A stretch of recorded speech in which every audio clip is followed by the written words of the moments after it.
Dizem que Mandacaru era uma rosa que foi expulsa pela Azul. É por isso que ela ficou assim, daquele jeitinho. É por isso que quando a gente vê uma rosa lá no meio do sertão, a gente chama de rosa teimosa. A rosa ela teme nascer e vira uma linda rosa sertaneja. Olá, gente. Meu nome é José Carlos Rosa, sou ator e produtor cultural e venho aqui trazer para vocês essa novidade, o projeto Bastidores de Teatro. Esse projeto foi contemplado pelo edital Cultura Presente, via Lei Aldir Blanc, do Governo Federal, Governo do Estado do Rio de Janeiro, Secretaria de Estado de Cultura e Economia Criativa. Esse projeto tem a missão de fazer um bate-papo com diversos profissionais dos bastidores de teatro. E dessa vez, a pessoa convidada é maravilhosa, amada por muitas pessoas. Ele, o diretor Ribamar Ribeiro, que vai estar falando pra gente sobre o universo da produção teatral e seus bastidores.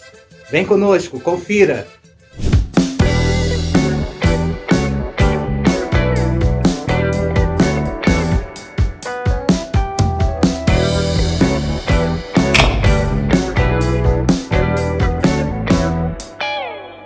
Olá, gente! Mais uma vez estou aqui, dessa vez com esse artista maravilhoso, Ribamar Ribeiro.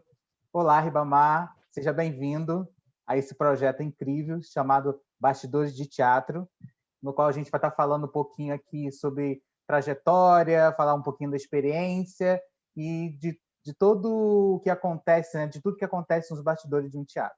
Seja muito bem-vindo mais uma vez. Fala um pouquinho aí da sua trajetória para a gente, por favor. Então, quero agradecer imensamente o convite a você, meu querido, meu braço direito, né, que está sempre junto comigo, José Carlos Rosa, que é um profissional incrível. Então, fico muito feliz de estar participando desse projeto e falar um pouco, né, desse lugar que às vezes é tão misterioso, porque a gente fica tão escondidinho, né, Zeca, né, nos bastidores para poder fazer as coisas. As pessoas às vezes não sabem quem é o diretor, quem é o contra-regra, quem é o produtor, né? E a gente tá ali o tempo inteiro junto com todo mundo, né? Com os atores, com a plateia, com a técnica, né? O tempo todo a gente conversando e somos tão invisíveis, né? Então, falar disso para mim é muito bacana, porque a gente tem esse lugar também de importância dentro do mercado das artes, dentro da estrutura teatral. Pois é, Riba, você é um artista assim, múltiplo, né? Você carrega em si vários profissionais dentro de um só corpo, né? Fala um pouquinho dessa sua trajetória, né? Porque você é ator, você também escreve, você dirige, você dá aula, enfim, fala um pouquinho disso pra gente. A gente é o bombril, a gente faz um monte de coisa. Então, eu começo, na verdade, a minha trajetória como ator, né? Uhum. Eu falo sempre que eu sempre tive vontade de estar envolvido com artes, apesar de nunca ter tido ninguém na família envolvido com a área artística, né? Mas eu sempre me vi nesse desejo de estar no teatro, de estar envolvido com isso, né? Não sei de onde veio isso, porque onde eu morava, né? Enfim, eu morava na favela do Jacarezinho, lá nunca a gente tinha essa possibilidade de se aproximar disso, né? Hoje até as favelas têm mais acesso, né? Porque tem muitos trabalhos sociais. Nessa época, enfim, não existia nada mesmo. A gente ficava muito marginalizado, né? Mas eu fui me encantando por esse local e tal. E eu me lembro que eu guardei um jornal das profissões, acho que foi o jornal O Dia, na época. Nossa, que incrível. E tinha lá as profissões lá de ator, de não sei o que e tal. E eu guardei aquele jornal porque tinha escolas de teatro na época, né? As escolas de teatro. Aí tinha, né? Falando das escolas caras, né? Cal, não sei o quê. Eu falei, isso, as escolas nem esquece, não dá nem para passar perto, né? Aí tinha a Martins Pena, tinha o Miri e tal, e tinha o tablado. Eu sou de uma época que o tablado ele tinha, hoje nem tanto, mas ele tinha uma aura de você estudar no tablado, né? Era uma, né? Existia a famosa fila do tablado. Eu dormi na fila do tablado, eu fiquei 2 dias dormindo na fila para poder conseguir uma vaga, né? Caramba! E quando eu dormi na fila, era dormir na rua, né? E vinha gente do Brasil inteiro, porque era para estudar com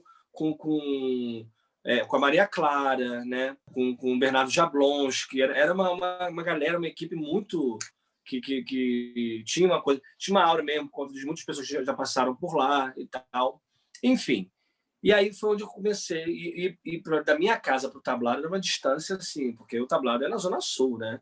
E eu moro para o lado de cá do túnel, né? Uhum. Então, eu fui lá fazer o curso e tal, fiquei 2 anos lá, fiz parte tive um contato com a Maria Clara, eu fui da última turma dela, que ela já estava, né, já não dando muitas aulas, mas estava lá, né? E com a outra professora chamada Maria Vorherz também, que também já era da geração da Maria Clara, uma senhora fantástica. Enfim, fiquei 2 anos lá, saí, né? Eram cursos livres, né? E ao mesmo tempo eu estava entrando para a UERJ, fiz até o 7º período de Ciências Sociais na UERJ, né? Eu não me formei, mas fiz até o 7º período lá na UERJ, e foi tudo junto. Então eu estava no tablado, eu estava fazendo UERJ, e nesse mesmo ano, que foi em 97, 98, foi nesse período todo aí que acontece esse turbilhão, eu encontro outro curso, que é o curso de ator profissional do SENAC, que era em Bom Sucesso, né, na Zona Norte aqui do Rio, e foi um local ali que era um curso que durava 1 ano e meio, e era um curso profissional. Eu saía lá como ator profissional, técnico, mesmo nível de Cláudio Martins Pena e tal. E aí eu falei, cara, vou lá fazer. Aí fiz um teste, né? O curso tinha uma mensalidade muito simbólica, assim, na época, né? E olha o que eu podia pagar, né? Meus pais, né, poderiam pagar naquela época. E aí eu fiz lá o teste e eu passei, assim, né? Eu passei, eu fiquei, nossa, que uma felicidade, uma alegria. Acho que eu passei em 2º ou 3º lugar, alguma coisa assim. Uau! Eu fiquei uma felicidade. E foi lá, nesse curso, onde eu conheci as pessoas que a maior parte delas se tornaram a minha família, né? Que foi depois que se tornou o Ciclomáticos Companhia de Teatro, né? E naquele local ali, eu fui aprendendo uma coisa que era muito interessante, porque quando eu fui para fazer teatro, né, eu fui para ser ator. E eu fui descobrindo lá no Senac, porque assim, eu fui descobrindo primeiro a minha tribo, que lá no tablado eu aprendi muita coisa e tal, mas não era a minha tribo, sabe? Não eram pessoas que eu me identificava ali, eu não me sentia representado, sabe? Aí, quando eu cheguei lá em Bom Sucesso e vi pessoas que vinham de favela, assim como eu, que sabe, ralavam pra caramba para conseguir as coisas e tal, aquilo ali, e ver uma galera muito feliz, muito, muito solta, ali eu me encontrei, sabe? Aí eu falei, cara, eu acho que é o meu lugar mesmo. Aí foi quando eu fui convidado, a nossa professora de interpretação, que é minha mestra, né, a Lia Sonnenberg, dava aula de interpretação, né, porque tinha várias disciplinas, né? Interpretação, maquiagem, ética profissional, tinha literatura dramática, tinha um monte de disciplinas, expressão corporal e tal, enfim. E expressão vocal, enfim, várias disciplinas, e ela era da disciplina de interpretação, que depois dirigia um espetáculo que montava com a gente, né, com os alunos. E, paralelo a isso, ela tinha uma companhia de teatro, né? E eu vou... enfim, um dia eu fui convidado por ela para ir num sábado para estar lá no ensaio assistindo, porque ela achou que seria bacana, eu não ia fazer nenhum papel ainda. E eu me lembro que naquele dia, naquele ensaio, faltou uma pessoa lá que era para operar o som. E eu fui operar som. Foi a primeira coisa que eu fiz dentro de um grupo, foi operar o som. E tanto que hoje eu sou sonoplasta também, né? E foi muito engraçado, porque, gente, eu sou da época de operar o som com fita cassete. Nossa! Eu acho que ninguém sabe como é que se opera o som com fita cassete. Vou explicar. Fita cassete, nós tínhamos a aparelhagem de som, que tinha 2 decks, né, aquelas entradinhas para entrar a fita, né? Aí do lado, quais eram os apetrechos que eu tinha que ter? Eu tinha que ter uma caneta para voltar a música, Meu Deus. dependendo da fita que eu tinha que utilizar. E cada música era colocada numa fita.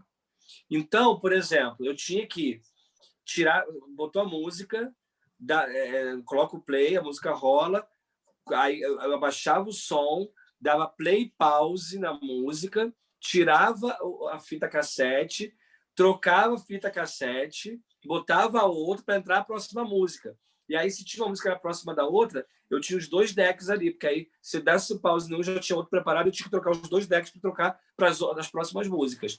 Gente, era um trabalho assim monstruoso, porque eu carregava uma caixa com 40 fitas, às vezes. Meu Deus! Para poder. Gente, enfim. Eu lembro que quando apareceu, depois, na evolução, apareceu o MD, que aí era uma coisa, né, uma espécie de CD, mas que também não pegava, não era em qualquer lugar que funcionava. Quando apareceu o CD, a gente, nossa, que facilidade, né? O CD era assim, a gente já era chiquérrimo, sabe? Operar som com CD, né? E aí hoje, cara, a gente, né, opera som até por Bluetooth, né? Opera som, enfim, não precisa nem levar mais as plataformas de streaming, né? Hoje aí você opera o som do próprio, né? Essas plataformas que estão hoje disponíveis, você opera dali. Você cria uma pastinha ali, você já cria. Antigamente. Olha, para você fazer, por exemplo, para você fazer uma pesquisa de trilha sonora, que eu né, sempre gostei muito de músicas e tal, eu tinha que comprar o CD, trazer para casa, ouvir faixa a faixa, aí eu anotar. Era todo um trabalho de pesquisa que hoje também existe, mas é de uma forma diferenciada, né? Sim. Mas, enfim, só falando disso, dentro desse local, eu fui começando a entender também que eu poderia, além de estar como ator, descobrindo outras atividades que eu me interessava. Uhum. E aí eu comecei ali daqui a pouco estar envolvido com produção, estar envolvido com a criação de clipping, né? Do material, fazer uma espécie de assessoria.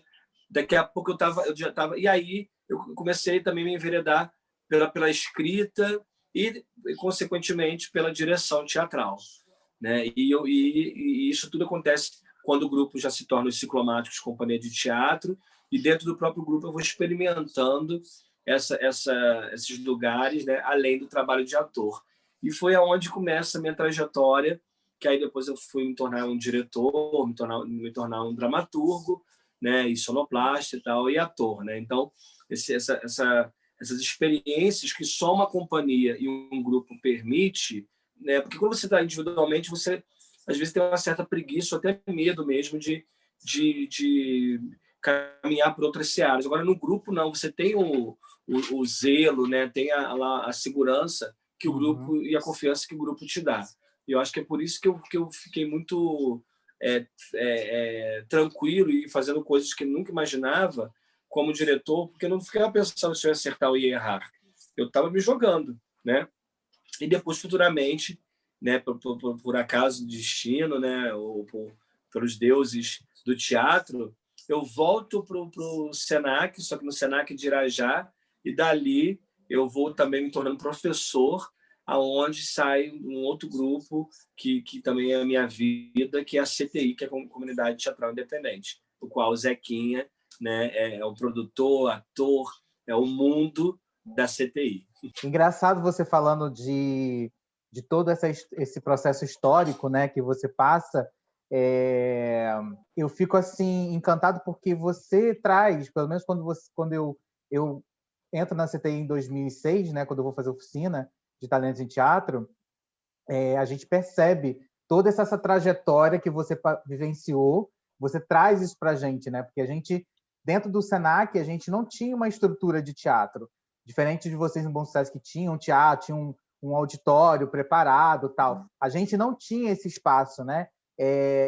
Mas, no entanto, você trouxe tudo aquele universo para a gente ensinar como fazer uma questão de luz, né? De você ter uma caixa preta e ali você transformar aquele espaço no teatro, né? Quem dizia que a gente não fazia um teatro ali de qualidade em Irajá, né?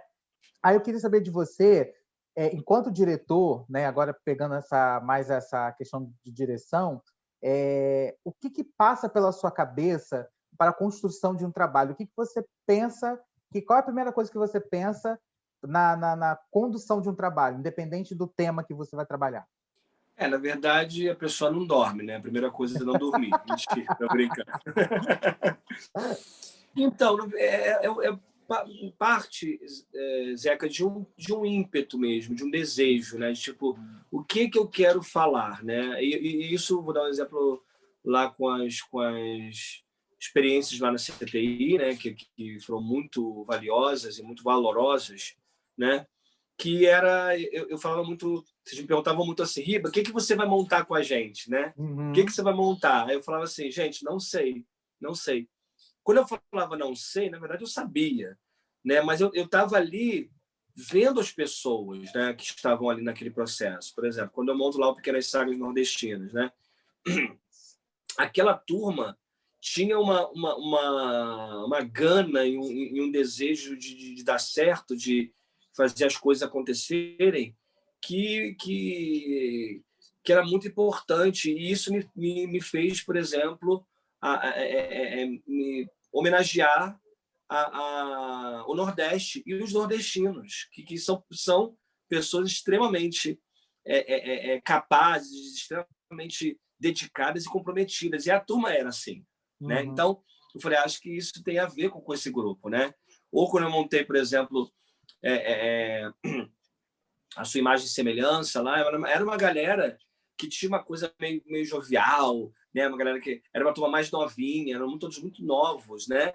Então, e muito cruz, assim. Então, eu queria fazer uma coisa que tivesse uma cara mais jovial, mais né? Porque, por exemplo, Pequenas Sagas é um espetáculo, por mais que seja um espetáculo que seja leve, mas ele tem uma densidade na sua construção, né? Tem cenas mais densas, né? Tem uma coisa de religiosidade, de ritualístico.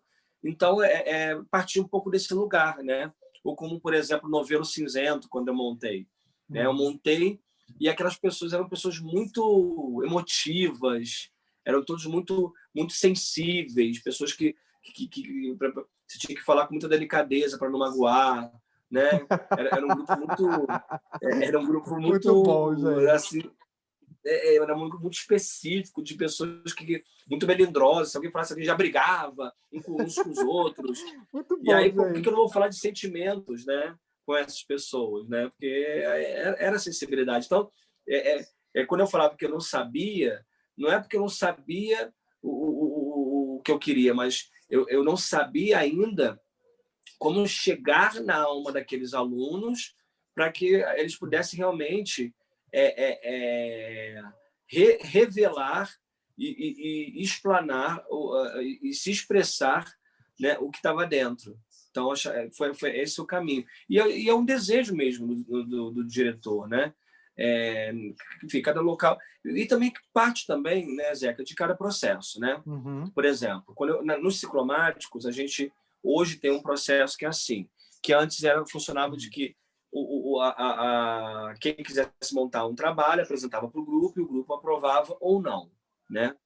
Hoje isso já não é mais assim. Hoje eu sou o diretor artístico da companhia. Então, eu chego com uma proposta e falo, gente, vai trabalhar isso esse ano, com esse caminho e tal. E a galera já embarca nisso, né?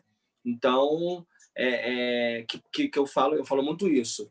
Deixa de ser um sonho meu para se tornar um sonho coletivo, né? Então, isso é muito bacana, de você ter uma confiança tão plena da sua equipe, dos seus atores, que se você levar lá uma coisa muito louca e você tiver como mostrar que aquilo vai dar certo, as pessoas vão acompanhar. Como exemplo, quando a gente montou Ariano, Cavaleiro Sertanejo, que foi montado em 35 dias, né?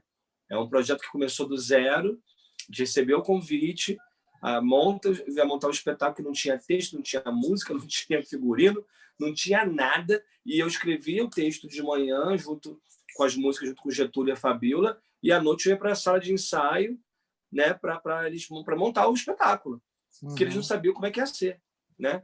Essa coisa de ser 6 cavaleiros foi aparecendo na minha cabeça. Eu falei, agora eu vou ser 6 cavaleiros que estão à procura de um autor. E aí me remete aos 6 personagens, né? A Procura de Autor lá do Pirandello. E aí eu misturo o Pirandello, já lembrando um pouco de Don Quixote, aí que o Ariano gostava. Então, é trazer um pouco dessas suas referências, né? Das suas leituras, das suas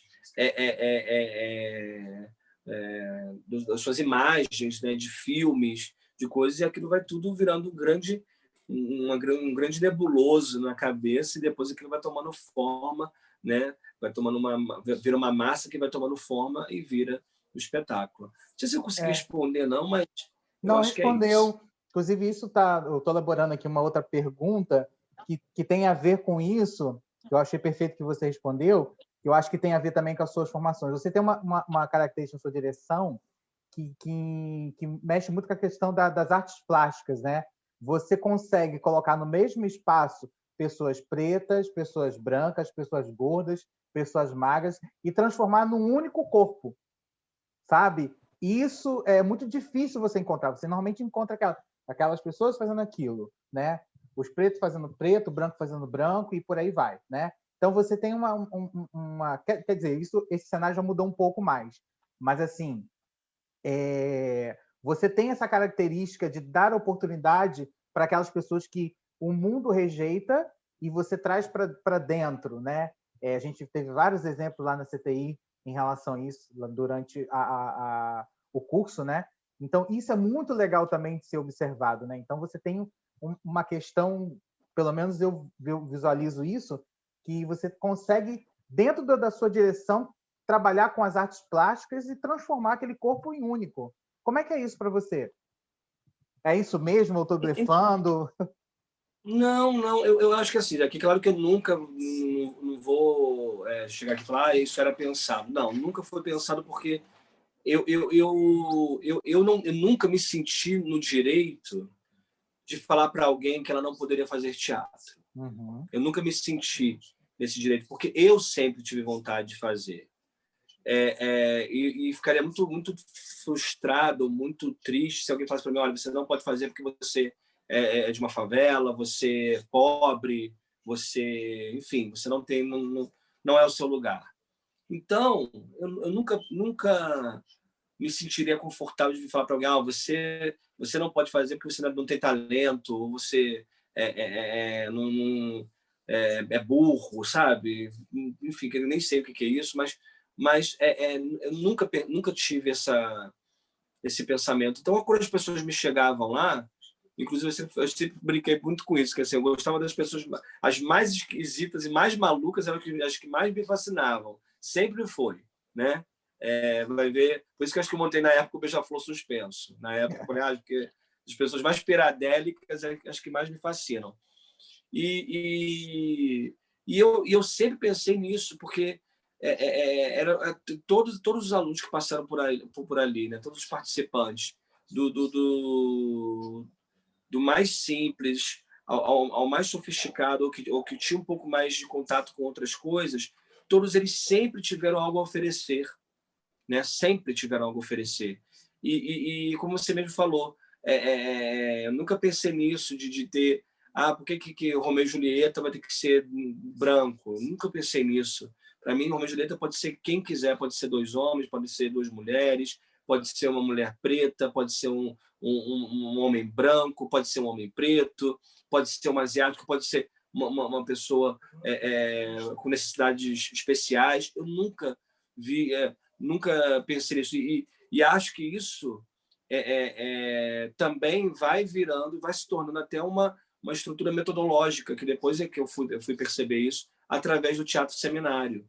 Porque o que eu fui aprendendo e construindo com a CTI, e foi a CTI que me deu isso, de uma construção de uma metodologia, foi porque lá eu via que as pessoas que nunca tiveram acesso ao teatro, porque a gente aprendia lá, né, Zeca? Não era só a coisa técnica, era a coisa de receber o público, era de entender outro, de se aceitar as diferenças entre uns e outros, né?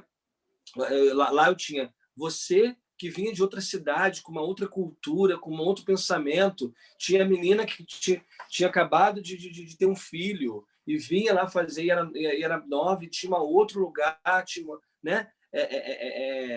E tinha, sabe, uma pessoa que foi lá fazer teatro depois de 40 anos, porque quando era jovem teve uma pessoa lá infeliz que foi lá falar para ela que ela não pertencia ao teatro porque ela era gorda e preta.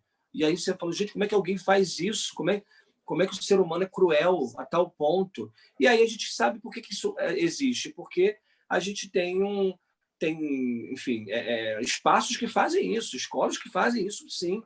Entende? Que coloca o protagonista como protagonista, né? Porque ele é melhor, ele está dentro dos padrões, ele é bonito para os padrões daquelas pessoas, ele tem a cor dos padrões, né? E se ele é um pouquinho mais talentoso, e aí ele vira o protagonista, a galera fica de fundo, de palco. E que hierarquia é essa? Então eu nunca entendi isso, e nunca me senti dono de fazer isso com alguém. Então, essa pessoa, por isso que dentro dos meus trabalhos, para mim não tem que ter um protagonista, todos são protagonistas.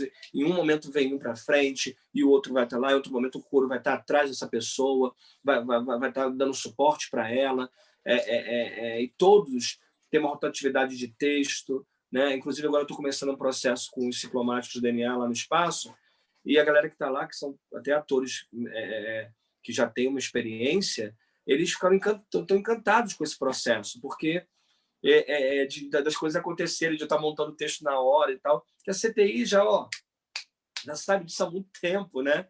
E eles estão encantados, porque eles nunca vivenciaram isso, né? De estar lá com o texto e alguém traz o texto que a pessoa trouxe e entra na cena. Em que lugar que acontece isso? Não é em qualquer lugar que acontece isso. Que eu tiro a minha vaidade de dramaturgo e dou espaço para o outro trazer o texto. Eu tiro minha vaidade de diretor e coloco a cena que a pessoa trouxe para entrar na cena. É o trabalho então, assim, coletivo, né? O trabalho que é somado com o que você traz, né, na sua bagagem, né? Isso é muito legal, né? Sim, sim. Então, eu acredito assim, Zequinha, eu não estou dizendo que o meu teatro é o melhor teatro, é o único teatro, mas é o meu teatro possível, sabe? É o meu teatro que como eu já falei isso diversas vezes, lá, lá no Irajá, onde eu faço teatro de verdade. Uhum. Não quer dizer que os outros não façam. Só estou dizendo que eu faço teatro de verdade e é o que eu acredito. Essa frase tem que entrar em algum momento, em algum lugar, hein? Vai estar na minha biografia. Quando você escrever minha biografia, coloca essa frase. O homem que fez teatro de verdade. Sim. Então, Riba, eu queria que você trouxesse, porque em algum momento eu vi, acho que foi até na FETAERJ, alguém te elogiando pela sua capacidade arquitetônica de dominar o palco, né? Aquela caixa cênica, né? Não importa se o espaço é grande, se o espaço é pequeno, você consegue preencher, equilibrar aquele palco de maneira com que fica harmônico tudo, né? E como é que se dá isso? Você tem um estudo prévio sobre isso? Como é que é uma questão de observação? É uma questão já de entendimento por você já vivenciar isso há muitos anos? Como é que é isso? Quando eu começo com minha carreira como diretor, né, eu era muito mais metódico no sentido de, por exemplo, eu fazia o storyboard, né, eu desenhava passo a passo e tal. Depois eu fui me desgarrando disso e para mim foi muito importante também desgarrar, porque assim, muito do que eu construo vem do trabalho dos atores, né? Que é muito legal falar sobre isso, né? Porque as pessoas veem meus trabalhos, sabem que realmente é um trabalho muito desenhado, né? É tudo muito desenhado, essa coisa de desenhar no palco, porque eu vejo o palco como uma tela em branco e eu tenho a tinta, que é os corpos dos atores, né? Então a minha tinta, onde eu desenho, é com esses corpos, né? Só que esses corpos, no pincel, o pintor pega a tinta e ele faz o que quer com a tinta. Eu, como diretor, eu tenho aqueles corpos que se conciliam comigo sendo tinta. Então, eu não mando, né, naqueles corpos. Eu organizo aqueles corpos no espaço, né? Assim como o Michelangelo falava que, quando ele via uma pedra, né, uma pedra de mármore, ele falava mas como é que você vê a escultura? Eu falei, não, a escultura já está lá, eu só estou tirando o excesso para que ela apareça. Então, para mim, é a mesma coisa. Quando eu coloco lá no palco, ela já estava lá, só estava tirando o excesso para que ficasse naquela formatação. E eu acho muito engraçado quando a gente vai para festivais ou para palestras e tal, as pessoas falam do meu trabalho e geralmente perguntam para os atores, falam assim, o quanto o Ribamar é carrasco, né? E aí as pessoas falam, não, mas ele não é carrasco, ele, na verdade, o processo dele é super tranquilo e a gente super se diverte no processo, é maravilhoso, porque as pessoas têm uma tendência a achar que o que é trabalhoso necessita de uma rigidez, de uma austeridade, de certa crueldade. As pessoas não acreditam que o trabalho é limpo, né, preciso, organizado, pode ser também leve, né? Então, quando eu vejo a coisa do palco, eu fico muito pensando nisso, porque o diretor não pensa só no palco, né? Ele pensa na luz, ele pensa no figurino, ele pensa, né, em como aqueles atores, né, dentro das suas estruturas físicas, vão estar. Né? Se eu tenho uma atriz muito baixa, eu vou estar trazendo ela muito mais para a boca de cena do que para o fundo. Né? Se eu tenho um cenário que tem subidas, que tem elevações, eu vou trabalhar essas elevações, porque isso me coloca não só como um desenho de palco do platô, né, da estrutura do palco, mas vou ter vários andares que vão me dar outras perspectivas. Aí eu já vou trabalhar com volume, né? Mas aqui mesmo a gente já vê isso. Ó. Aqui minha mão aqui na frente, ela já tem causa uma sensação, e aqui da minha de trás já parece que minha mão da frente é maior do que essa. Então já tem um desenho aqui que faz com que eu me mobilize e faça vários desenhos que podem ser substituídos aqui, no caso, pelos atores. Então, quando eu penso no espaço cênico, eu penso dentro desse olhar mesmo, fazendo com que os atores fiquem muito à vontade e que eles se apropriem da minha construção e não seja não seja de forma incisiva, obrigados a fazer aquilo, mas eles vão encontrando seus caminhos para se encaixarem nesse desenho que foi construído coletivamente. E eu ia falar exatamente sobre isso, né? Dessa questão que você coloca, da gente também ficar à vontade, né?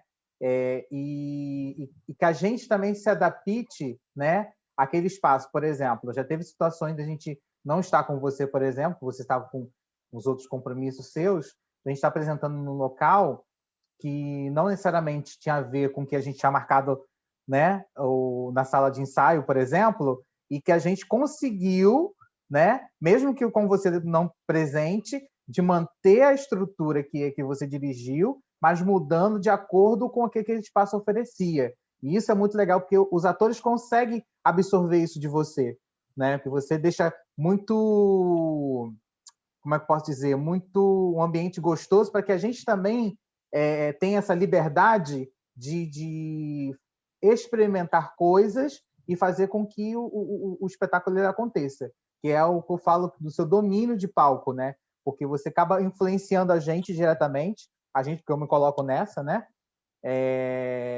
Nesse sentido.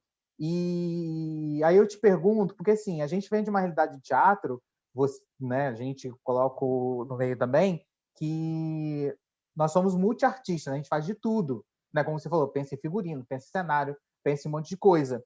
Mas como é que é a sua relação com os demais protagonistas dos bastidores, né? Eu digo com o técnico de luz, com o técnico de som, sei lá, com a pessoa que toma conta daquele espaço. Como é que é a sua relação com essas pessoas, normalmente, diariamente, quando você desenvolve um trabalho?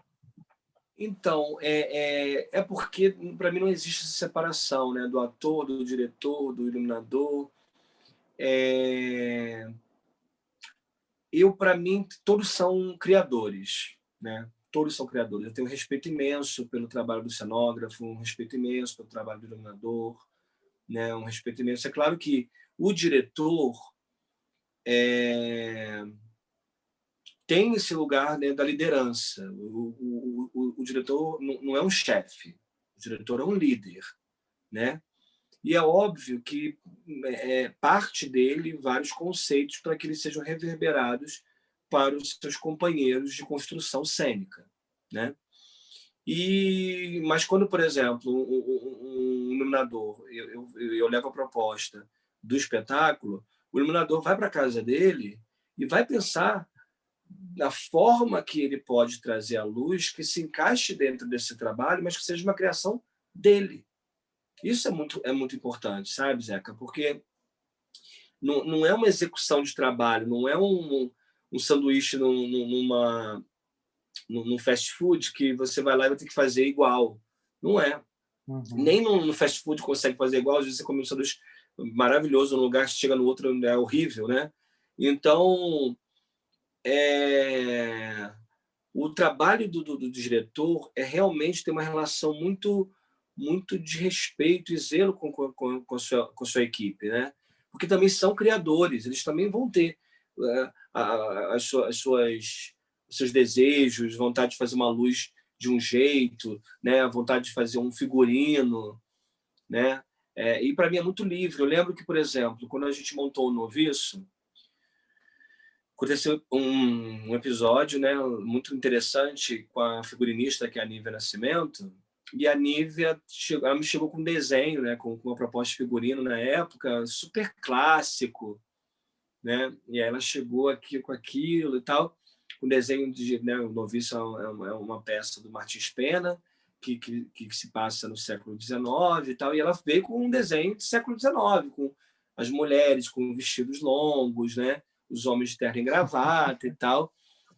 E eu olhei aquilo ali, aí eu olhava, eu olhei, eu falei, Nívia, você não gostou? Eu falei assim, não, Nívia, tá lindo, tá lindo. Mas será que é isso? E aí, o que eu faço?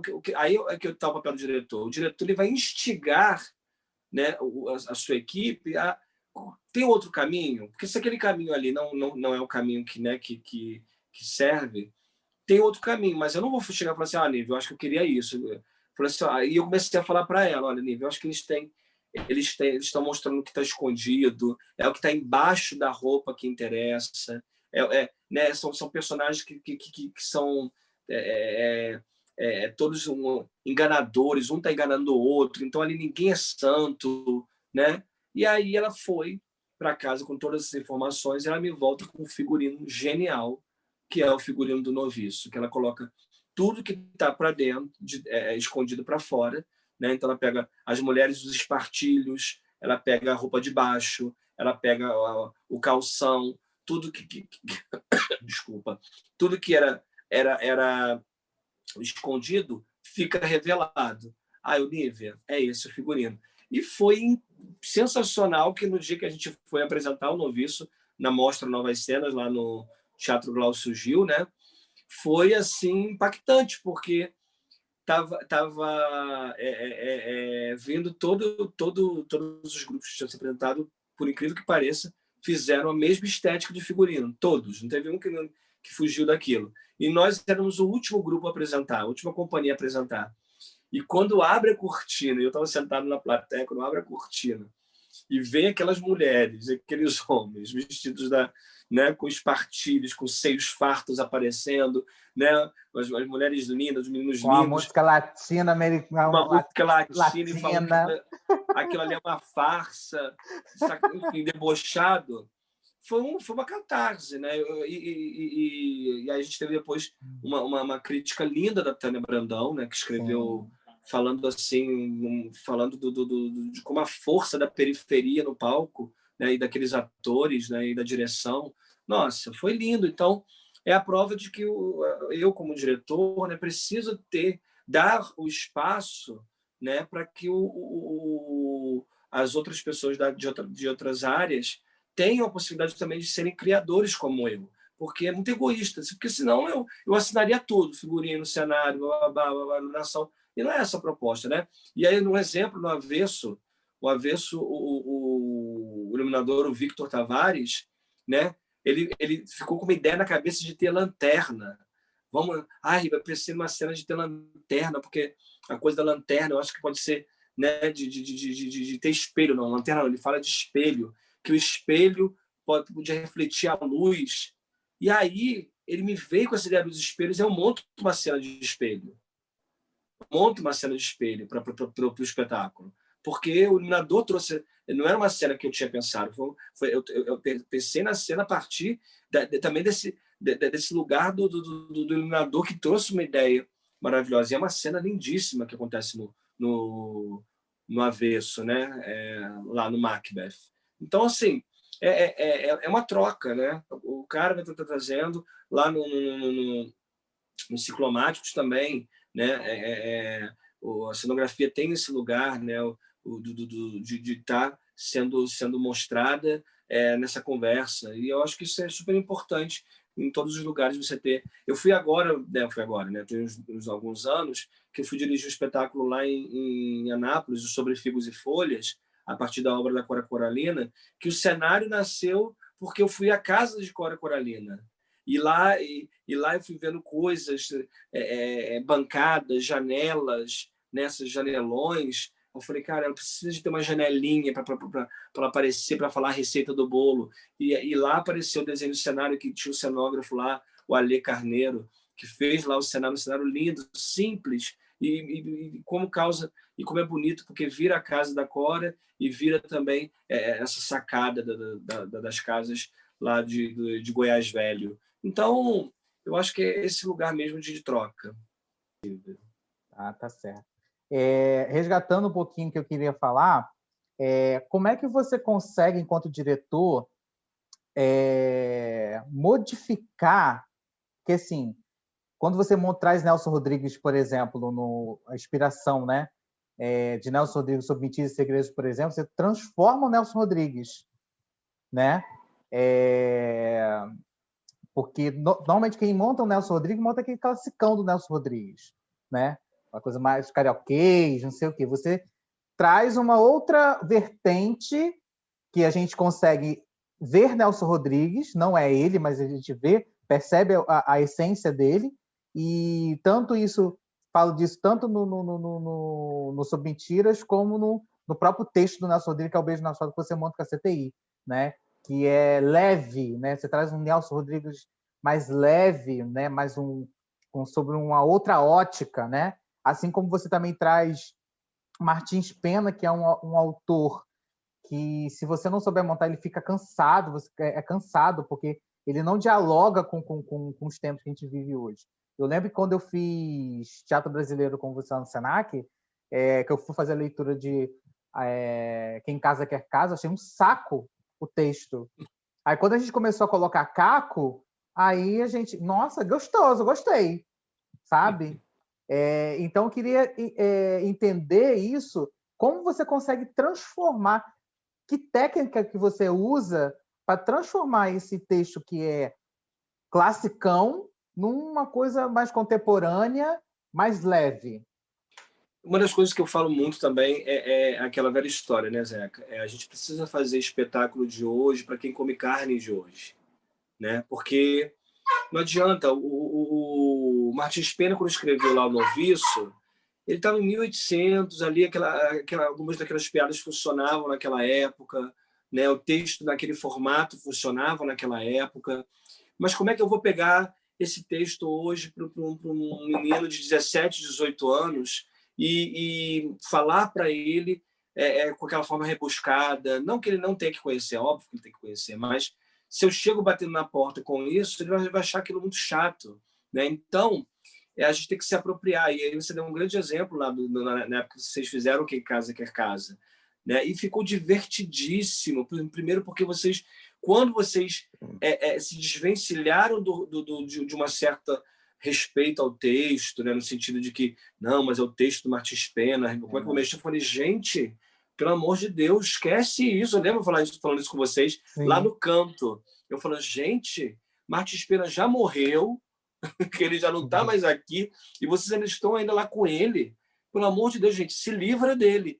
E eu lembro que aí, quando vocês foram lá para reensaiar a cena, quando vocês voltaram com aquela cena divertidíssima, engraçadíssima, que era uma cena do Sai de Baixo com o Miguel Falabella, com, né, a Cláudia Gimenez. Era aquilo que vocês mostraram. Um humor contemporâneo, um humor divertido, trabalhando com os tipos, trabalhando com os arquétipos, e era Martins Pena. Então, é nesse sentido que a gente precisa se vislumbrar, né, enquanto artista, de como eu trago isso. Eu vou dar um exemplo de um projeto que eu fiz através do Sesc Engenho de Dentro, que me convidaram para dar aula no Morro São João, que fica próximo ali ao Sesc. Me botaram dentro de uma escola com uma molecada super jovem e tal, que nunca tinha visto teatro na vida, e eu tinha que, em 4 encontros, fazer alguma coisa com ele. Era 4 ou 6 encontros, era coisa de um mês, né? E aí, eu lembro que eu cheguei lá e eu falei, gente, o que eu faço com esses meninos em um mês? E eu falei assim, vou fazer uma coisa, vou fazer um Hamlet com eles. Aí eu vou fazer esse Hamlet, vou fazer um Hamlet. Aí eu falei assim, eles vão ler esse Hamlet? É claro que eles não vão ler esse Hamlet, né? Eu vou contar a história de Hamlet para eles. Eu sentei com todo mundo naquele local e aí eu falei assim, gente, Hamlet é a história de um cara que ele vê o tio se casando com não sei quem, e aí comecei a contar aquela história, e aí, de repente, o tio que matou o pai dele, não sei o que e tal, e agora eu quero que vocês façam a versão de vocês. Enfim, aquela molecada chegou lá na sala, foram lá ensaiar, quando eles voltaram trazendo um Hamlet com um olhar muito, muito específico na comunidade. Então, o Hamlet virou dono do morro, um tráfico, né, coisa do tráfico. Daqui a pouco o tio que estava querendo assassinar porque queria tomar o morro. E aí aquilo tudo foi... E a Ofélia era uma menina que era filha de uma pessoa da comunidade. E aí, na cena da ratoeira, na ratoeira, eles pegaram e fizeram uma gravação como se fosse um vídeo do YouTube. Então, na hora da cena, que era um baile funk na favela, vinha no meio do baile funk um vídeo do YouTube mostrando a ratoeira. E eles fizeram Hamlet. Gente, sensacional! Entendeu? Eles fizeram Hamlet, sabe, Zeca? E aquilo ali, eu já tenho certeza que alguns deles já falaram assim, agora eu quero ler o Hamlet, eu quero ler quem é esse Shakespeare. E foi o Shakespeare vivido por eles naquele momento, né? E aí, claro que se eu tivesse tempo de estar com eles mais tempo, aí eu entraria com um texto mais rebuscado, porque eles já estavam sensibilizados com o universo shakespeariano. Então, essa coisa do Shakespeare, de trazer né, de falar que ele tá lá empoeirado, a gente traz ele para cá de uma maneira muito viva e muito intensa. Eu acho que é esse o momento da gente vivenciar para fazer com que as pessoas realmente se coloquem dentro desses universos tão paralelos que a arte permite. Muito bacana, Ribamar, muito legal. Porque bastidor é isso, né? Você dá espaço para que todo mundo possa brilhar, né? Apesar mesmo o público que está olhando não veja isso, né? Mas é bom deixar isso muito claro, que o que acontece por trás. Então, é muita negociação, você aproveita a ideia do outro, como você colocou aí, né? Da iluminação, que eu trouxe a ideia e você já aproveitou, do texto. Deu o texto por aqui. Nossa, que maravilha, você tem essa capacidade de absorver isso e aproveitar isso para cima. Isso é muito legal. É muito difícil você ter isso, né, hoje em dia. Bem, eu queria que você deixasse uma mensagem para as pessoas que estão assistindo esse vídeo, falar desse grande universo que é a direção teatral, né, no qual você pertence. O que você poderia deixar de mensagem para as pessoas que, por acaso, querem também trabalhar com isso, querem pesquisar sobre isso? O que você pode deixar de mensagem? O que eu deixo é o seguinte, eu sempre fui um menino muito curioso, assim, sabe? Eu queria entender, eu lia muito, né, desde pequeno. Eu lembro que quando eu era jovem, né, assim, enfim, uns 14, 15 anos, eu ia para a locadora e eu não pegava os filmes, quer dizer, eu via os filmes que todo mundo assistia, mas eu também via os filmes que quase ninguém assistia, sabe? Eu comecei a ver filme iraniano, aí, por exemplo, numa locadora do Jacarezinho ia ter filme iraniano, né? Eu comecei a sair do Jacarezinho para encontrar outras locadoras que tivessem os filmes que eu queria ver.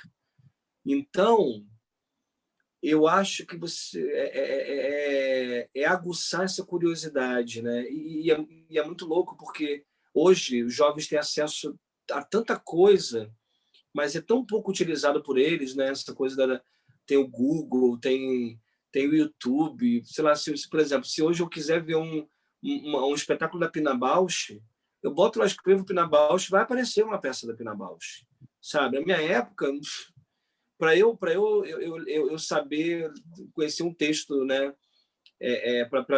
Para ler Cor Púrpura, por exemplo, eu fui numa biblioteca, encontrei sem querer a Cor Púrpura e aquilo me fez depois para querer ver o filme, né? Então, eu fico pensando assim, eu acho que o mais importante se você já tem curiosidades, aguçem mais a sua curiosidade, sabe? Procurem, não esperem. Vai lá e não achem que é impossível as coisas acontecerem, entende? E eu falo isso uma pessoa que tinha dois sonhos na vida. Eu queria ser artista ou maquinista. Eu sempre falo isso também, né? E eu falo que era maquinista porque perto do Jacarezinho tem uma linha de trem, né? Ali a estação do Jacarezinho. E eu achava lindo o trem passando. Eu sou apaixonado por trem. Quem me conhece sabe que quando eu vou viajar, enfim, para o exterior, ou então para algum lugar que tenha trem, ou bondinho, qualquer coisa, eu tenho que andar. Porque eu acho tão lindo o trem, porque o trem é uma coisa que corta, né? E vai abrindo, é como se fosse uma veia que está sendo aberta e vai te levando para vários lugares, né? E eu descobri que eu me tornei um maquinista da minha arte, porque eu comecei a ser um trem, né? Que as pessoas falam isso, Bamako, você consegue fazer 1000 coisas ao mesmo tempo. A minha orientadora fala isso. Nossa, eu fico cansada só de ver a tua vitalidade de tanta coisa que você faz, né? Então, eu acho que é isso, é descobrir mesmo. E para ser diretor, tem que ser assim. É necessário que tenha você não pode estar cansado, você não pode estar você não pode estar infeliz, você não pode estar triste, né? Você precisa, assim, quando eu digo isso, não falo isso de maneira pesada, não, mas digo que é uma forma de você ter que estar o tempo todo ebulindo de você ideias, porque as pessoas esperam isso de você. Elas esperam. E assim, é um fardo, mas também tem um retorno muito grande, porque depois de você ver suas obras prontas, né? Eu ainda tenho a sorte, enfim, eu tenho ainda esse poder de estar vendo os meus textos sendo encenados, assim como meu texto já foi encenado na Argentina, né? Meus textos levados para outros países. Então, isso, para mim, é uma prova do sucesso de alguém que sempre se dedicou a vida inteira à arte. Então, é isso. Eu digo para que a pessoa realmente não ache que nada seja impossível. Olha, eu só tenho que agradecer você por fazer parte desse projeto, porque assim tem muita gente que desconhece essa questão dos bastidores, o que acontece nos bastidores, né? São muitas coisas que acontecem. Eu acho que você falou uma coisa da questão do respeito, que é importante a gente trazer aqui, né? Falar isso aqui para as pessoas e o amor, né? Acho que é mais o maior, digamos assim, o maior motivo, né? Que faz com que a gente faça tudo isso é o amor que a gente tem pelo teatro, né? Então é isso. Mais uma vez, muito obrigado. Muito axé para você, tudo de bom. E que o ano de 2021 seja magnífico para você, viu? Para você, para a companhia, para os ciclomáticos, para a CTI, tudo de bom para você, viu? Grande beijo para você, lindo. Obrigado, meu amor. Um beijo grande, obrigado. Projeto lindo. Parabéns. Obrigadão. Tchau, tchau. Tchau, tchau.